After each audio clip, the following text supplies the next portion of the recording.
प्यारे प्रदेशवासियों, नमस्कार। पिछले कई दिनों से आप सबसे हमारा संवाद नहीं हो पाया और स्वाभाविक रूप से आप सब लोग भी इच्छुक होंगे कि हिमाचल प्रदेश में कोरोना वायरस की वर्तमान में क्या परिस्थिति है, और उसके साथ साथ में आप लोग ये भी जानने के लिए इच्छुक होंगे कि हिमाचल प्रदेश में सरकार कोरोना वायरस से संबंधित आने वाले समय में और वर्तमान में क्या क्या कदम उठा रही है। अभी तक हिमाचल प्रदेश में कोरोना वायरस के कुल 54 मामले 54 पॉजिटिव आए हैं, और उसमें से हिमाचल में जो जिनका उपचार अब चल रहा है उनकी संख्या 13 है जो हॉस्पिटल में है। जैसे मैं पहले भी आप सबके साथ बातचीत कर चुका हूं कि इस बीच में बहुत बड़ी संख्या में हिमाचल प्रदेश में दूसरे प्रदेशों में फंसे हुए हिमाचल के निवासी हिमाचल वापस आना चाहते थे, और उन लोगों की हिमाचल प्रदेश में आने के लिए हमने सरकार की ओर से इजाजत भी दी, व्यवस्था भी की।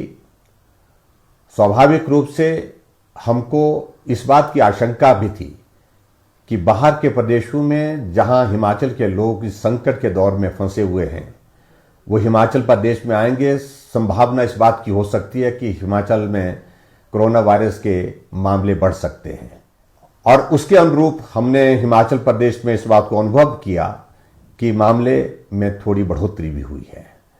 अभी जो 1 तारीख के बाद हिमाचल प्रदेश में अधिकांश मामले जो आए हैं उनमें से वही लोग ज्यादा संक्रमित पाए गए जो लोग हाल ही में हिमाचल प्रदेश में दूसरे प्रदेशों से आए हैं।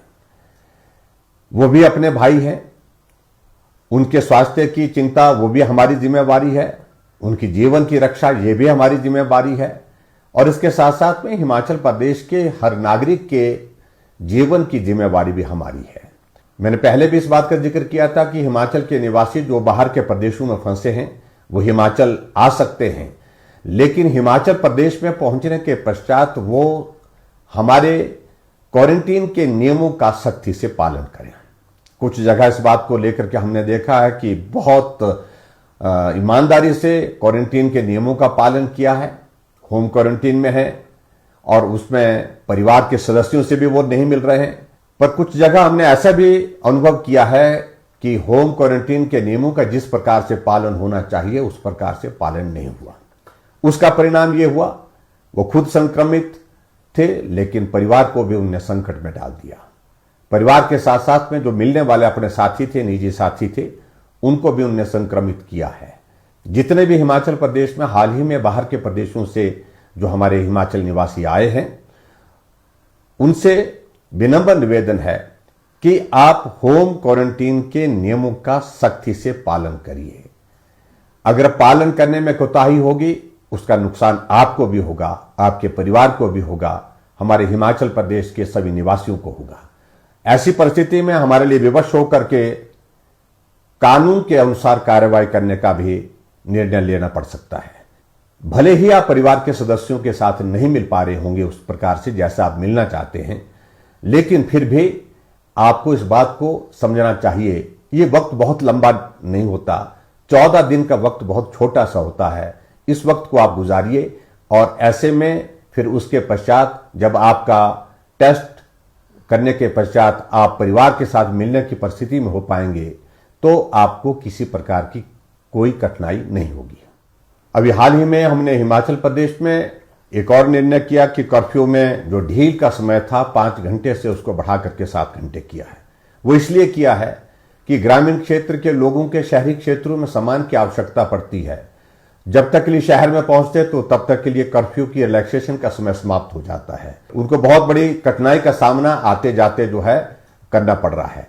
ऐसी परिस्थिति में हमने तय किया कि इस अवधि को बढ़ा करके 7 घंटे करना चाहिए, और 7 घंटे का इसलिए भी कि उसमें सोशल डिस्टेंसिंग को भी हम मेंटेन करने की परिस्थिति में हो सकते हैं, और हमारे बिजनेस एक्टिविटीज को भी हिमाचल प्रदेश में हम चाहते हैं कि अब सुचारू रूप से चले, उसके लिए भी समय अवधि को बढ़ाना बहुत आवश्यक था। इसलिए हमने ये निर्णय लिया कि कर्फ्यू में ढील अब 5 घंटे की नहीं 7 घंटे की रहेगी।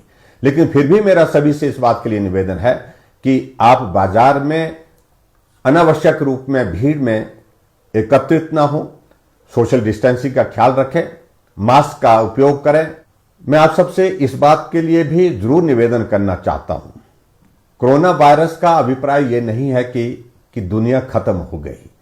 किसी भी व्यक्ति को यह संक्रमण हो सकता है और संक्रमण के बाद हमने हिमाचल प्रदेश में इस बात को अनुभव किया, पूरे देश में भी और पूरे दुनिया में भी इस बात को अनुभव किया कि कोरोना किसी व्यक्ति को अगर हो भी जाता है उसके बाद भी वो स्वस्थ जीवन व्यतीत कर सकता है। कुछ वक्त तक के लिए परहेज की आवश्यकता है, कुछ सावधानियों की आवश्यकता है। आप पानी पिएं, गर्म पानी का सेवन ज्यादा करें। आप काढ़ा, जिसको हम अपनी भाषा में बोलते हैं, गांव की भाषा में, जिसका हमेशा हम पुराने समय से इस्तेमाल करते रहें, उसका इस्तेमाल करें। और ऐसी परिस्थिति में डॉक्टर की सलाह के अनुसार जो भी जिस प्रकार से वो आपको हिदायत देते हैं, जिस प्रकार से वो आपको गाइड करते हैं, उन सभी बातों का आप अनुसरण करें। आने वाले समय में हम इस बात को अनुभव कर रहे हैं कि कोरोना शायद अभी लंबा चले। ऐसी परिस्थिति में हम मान करके चलें कि कोरोना के साथ जीना, कोरोना के साथ काम करना और हमारे विकास के कार्य भी चलें, हमारी फाइनेंशियल एक्टिविटीज, हमारी सोशल एक्टिविटीज, वो भी आने वाले समय में नियमित रूप से चलने की परिस्थितियों में हो सके, उसके लिए मुझे लगता है कि हम सबको मन बनाने की आवश्यकता है।